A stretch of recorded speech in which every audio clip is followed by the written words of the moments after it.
Assalamualaikum warahmatullahi wabarakatuh. Jumpa lagi kawan-kawan petani cabai dimanapun berada ya. Salam sehat selalu. Terima kasih yang sudah dukung channel saya doakan selalu diberikan kelancaran ya. Dan yang belum, mohon dukungannya, kita saling berbagi ya.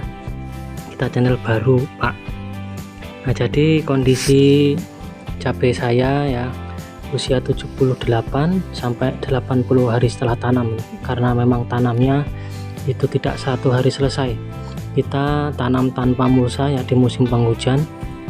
Nah, jadi kondisinya ya kalau dibilang subur, tidak subur ya. Pertumbuhannya itu pendek, tidak tinggi, tidak, tapi kita tanam dengan sistem jarak rapat ya. Nah, jadi kita menang batang, banyak buah ya. Bolehlah berkomentar ya dengan sistem tanam yang serba alat modern, tapi mudah-mudahan masalah hasil kita tidak kalah Pak ya, minimal imbang. Karena sistem tanam kita seperti ini itu lebih minim permodalan. Kita tanam, awas tangan ya kalian, kotel kok. Tanam setengah hektar itu tidak nyampe 10 juta modal ya. Nanti kapan-kapan kita buatkan rinciannya lah. Nah, kesempatan kali ini kita mau berbagi ya tentang berbagai macam busuk buah cabai ya. Tadi ada beberapa kita temui ya, itu ada tuh contohnya itu. Nah, jadi benih kita ini tuh cuma turunan ya, CMK akar dan sebagian Indrapura. Nah, jadi berbagai macam penyebab buah cabai, yaitu diantaranya ada disebabkan oleh jamur antraknosa, ada juga bakteri, dan ada juga yang disebabkan oleh lalat buah.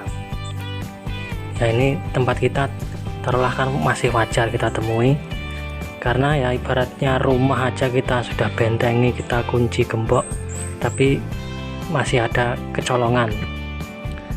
Yang jelas kita selaku petani ya, kita selalu berusaha ya kawan, karena usaha dan doa kan milik kita, dan nasib ataupun takdir itu milik Allah ya. Tapi jangan hanya mengandalkan nasib, tapi ya harus berusaha dan berdoa, itu kunci utamanya. Oke ya, jadi kita langsung saja bahas masalah macam-macam busuk buah. Nah, ini ya kawan, sebagian hasil petikan kita hari ini, petikan keempat kali di bulan Januari tanggal berapa, 27 ya. Untuk saat ini harga 45.000 untuk kualitas yang super seperti ini ya. Padahal kalau di pasaran itu ecer sudah sampai tembus 70-an ke atas.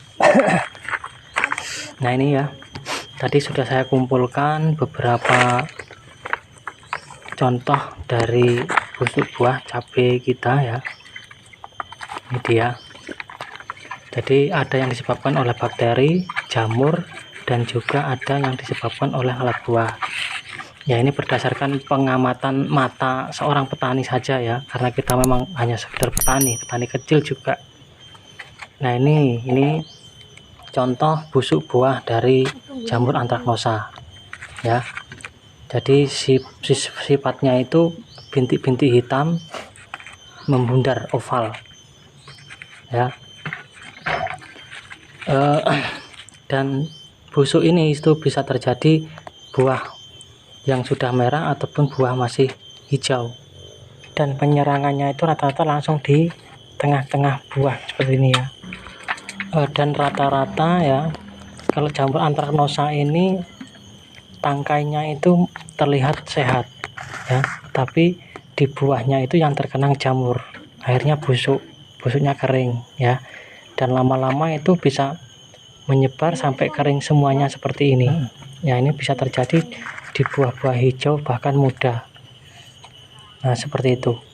Nah, kemudian saya ambil ini ya, ini kalau ini itu ditandai dengan menghitamnya tangkai, ini tangkainya tidak sehat. Nah, ini penyerangan bakteri ya, dimulai dari tangkai bisa juga dari pucuk buahnya yang kering ya. Nah itu bakteri kering. Ada juga yang sistemnya basah. Oke, terus lanjut yang satu lagi nih. Kalau seperti ini penyerangan lalat buah. Kalau lalat buah itu ditandai ada bekas suntian ya, bekas suntian seperti ini sudah pasti lalat buah ya. Cuman ini enggak sampai busuk lalat buahnya, telurnya sudah beku ya. Biasanya kalau busuk lalat buah ada suntian seperti ini, terus buahnya itu busuk basah ya, busuk basah.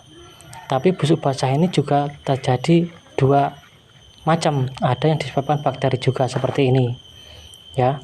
Kalau tidak ada bekas suntian dan buah itu busuk basah, itu bisa disebabkan bakteri.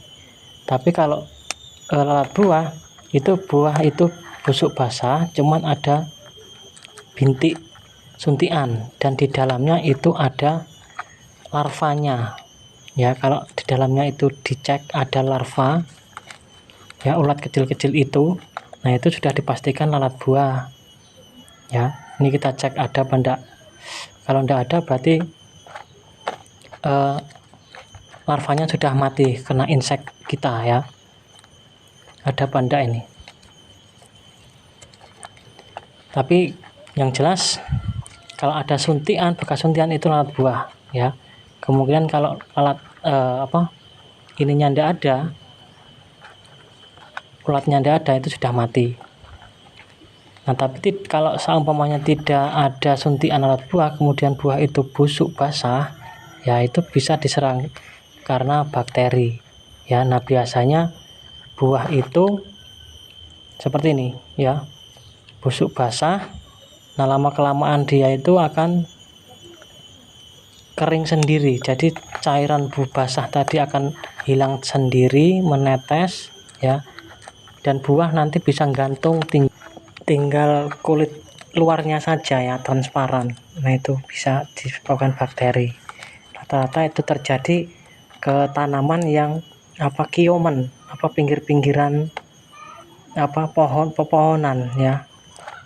Karena kurang cahaya matahari itu sering terjadi penyerangan bakteri. Nah jadi seperti itu ya kira-kira kawan ya, khususnya untuk pemula lah. Jadi untuk pengobatan ya kita harus tahu dulu penyakitnya itu penyebabnya apa ya. Jadi kalau penyebabnya itu bakteri dan juga jamur, kita spray dengan fungisida dan bakterisida. Kalau serangan busuk itu dari lalat buah ya, otomatis kita pengobatan dengan insektisida lalat buah ya, pembeku telur dan pemusnah ulat larva lalat buahnya. Jadi seperti itu ya, untuk kalangan pemula saja lah ya. Oke, mungkin itu saja ya yang dapat saya sampaikan, hanya sekedar berbagi, bukan maksud menggurui. Sampai ketemu lagi, sayonara.